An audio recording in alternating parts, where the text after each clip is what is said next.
Dior. And today we're going to continue our little series on some bell patterns, and today we're going to work on patterns in 6/8. So there I played several different Afro-Cuban grooves. One was called Nanigo, and the other was called Bembe.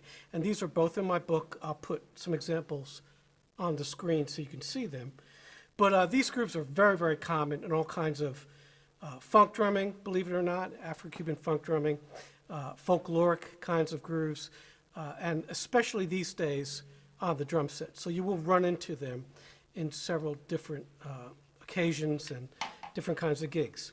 So we'll go over these and I'll show you how I build my coordination for these. And just like the first video, these patterns serve a couple purposes. They'll really build up your hands and your coordination. So they're physically hard to play as far as coordination, and also they're in a triplet feel, so they really relate well to jazz drumming. So a lot of times if you're playing just straight ahead jazz, you can bust into one of these grooves for a different soloist. I'll give you a fast example of that. 1, 2, 3.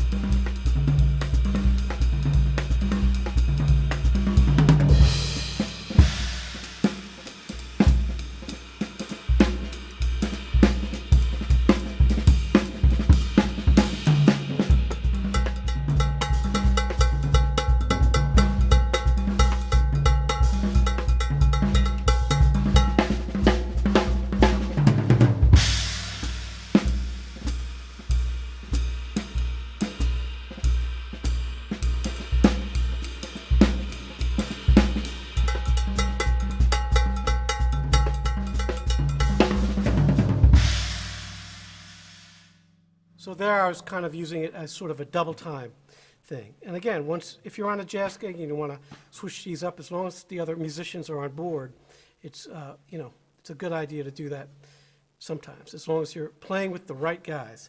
So I use those kinds of things quite often, and you can also stay the same tempo. Let me show you that.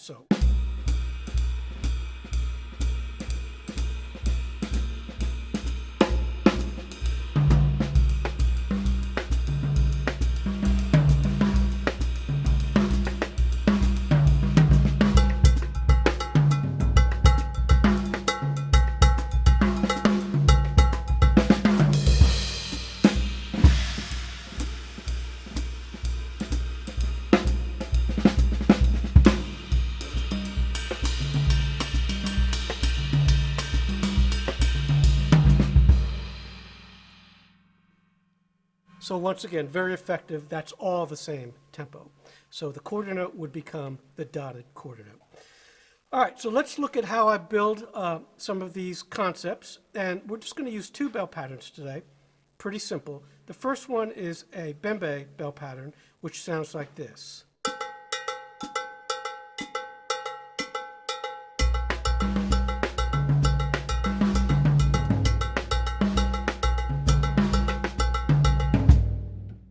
So we'll start with that one. And that can go a little faster. So let's say 130. Now, the technique for playing this, you want to use your shaft of the stick here and then drop it. So you're not doing this. You're doing this.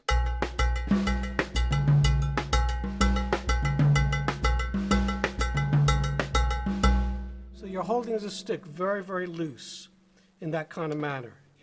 Very legato style. And then the left hand is free to do any kind of improvisation. That's what we're going to do. So in my book, we'll look at page 10, and I'll put these rhythms on the screen. I'll put the cowbell rhythm up there too so you can see it, but it's very simple. And this is written in 12/8. It can easily be written in triplets. It's just, I didn't want to put all those threes in there. So the 12/8 is 1, 2, 3, 4, 5, 6, 7, 8, 9, 10, 11, 12. 1, 2, 3, 4, 5, 6, 7, 8, 9, 10, 11, 12.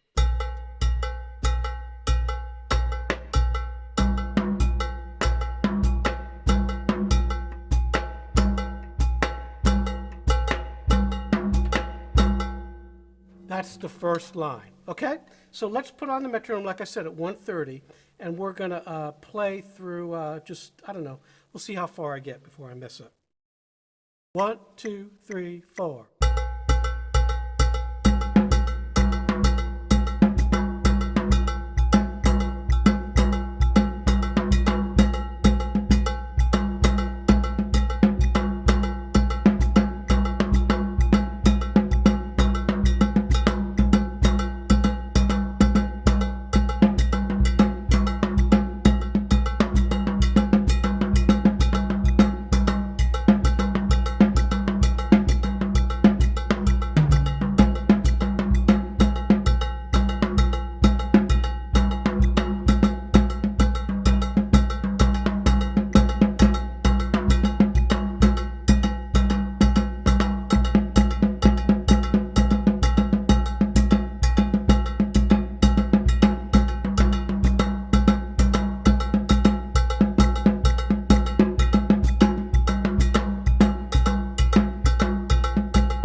I started falling apart on the on the last line. That always happens. So you see how that coordination works. Now, for that example, I was just playing my feet very simply, just doing this. All right? There's other patterns, of course, and I'll show you a few of those now. One of my favorites is doing the hi-hat on upbeats like this.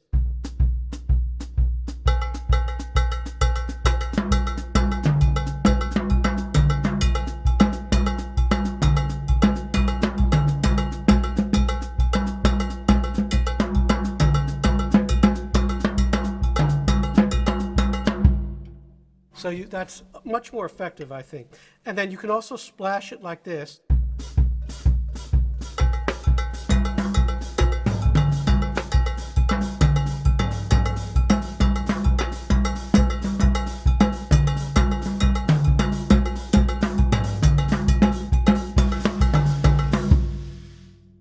And you also see how I'm moving around the drums, sort of a melodic kind of thing. That's very, very effective. That sort of simulates the conga sounds, the drums, the lower, so the open sounds there. So the sky's the limit with this, but you definitely need to do something with your feet. One more pattern, which is much more involved and busy, is this. It's kind of like a samba pattern in triplets.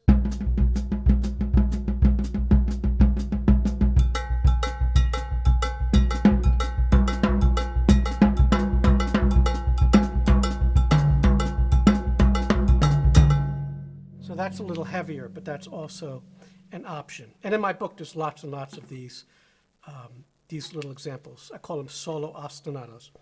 So that's one way you can do that. Now, the left hand, I'm playing match, and I'm playing with the butt end out. There's two reasons for that. One is so when I do my cross-room click, like that, it's more powerful with the butt out. If I play with the tip out, it sounds like this. And with the butt out, much better sound. So you want to do that whenever possible. And also on the toms, it's a bigger sound because the butt of the stick is heavier. So it's a fuller kind of sound. So that's what I'll do. And a lot of times I'll play all these kinds of grooves match grip. All right. Now the next ostinato or right hand pattern is much more complex. And this is the traditional, what I call the 6/8 Cascara. There's a clave that goes with this. And in fact, the original clave was in 6/8. So that sounded like this.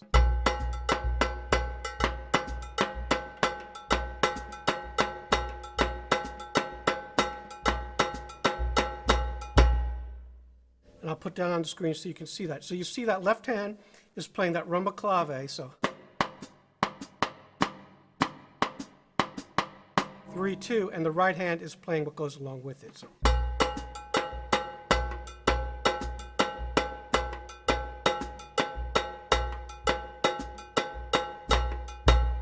Also, you see on the screen here those dots and dashes.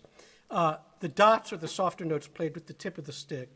The dashes are accented, played with the shaft of the stick. So, once again, you don't want to play it like this. it's not going to have the same groove if you do that. So like I said, this is much, much more complex. And what you're going to do is the same thing. You're going to play a very simple bass drum hi-hat pattern. We'll do the same one lightly. And then you're going to play this, and you're going to try to play that left hand on top of it. So we'll try that a little slower. Let's say 120. 1, 2, 3, 4.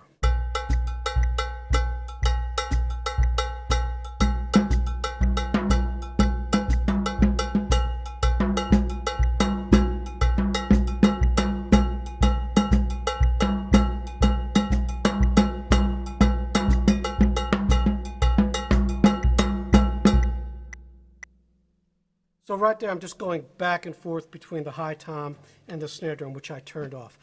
You could easily play around the drums. And this is very complex, a lot more complex than anything else, so you'll have to spend a good deal of time on it. So what you can do once you start getting these rhythms under control is you could add sort of a backbeat in the funk realm, and that would sound like this. 1, 2.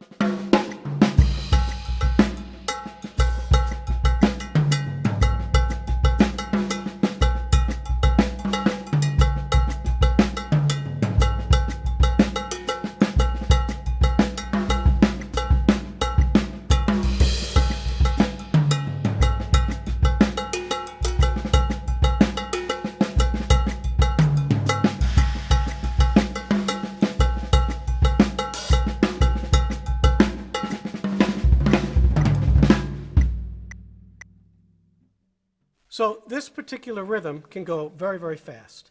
Let me show you an example of that. This is quarter note or dotted quarter note equals 160. 1, 2, 3, 4.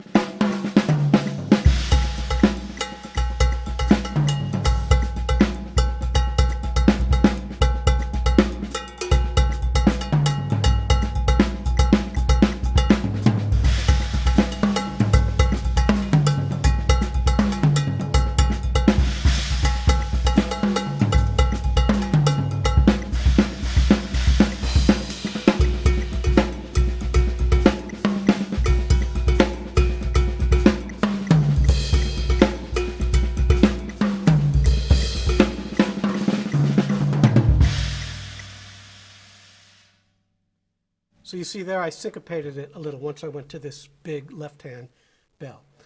Okay, so this is a little more difficult than the last, video I did about playing on these bells. You can also use both bells like I did in that video, and that would sound like this. We'll go same tempo.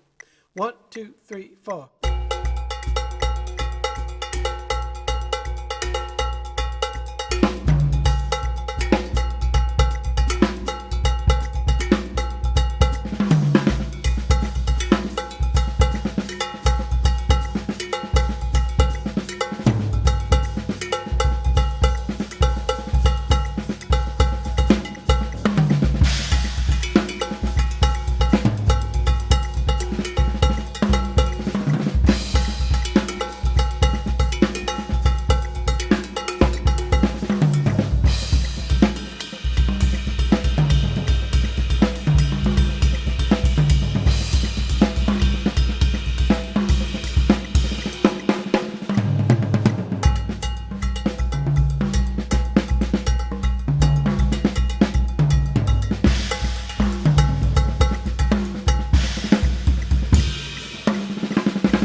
So that's a mix of a little bit of Bembe and then the fast clave bell pattern. So I'll just play a little for you and we'll call it a day. 1, 2.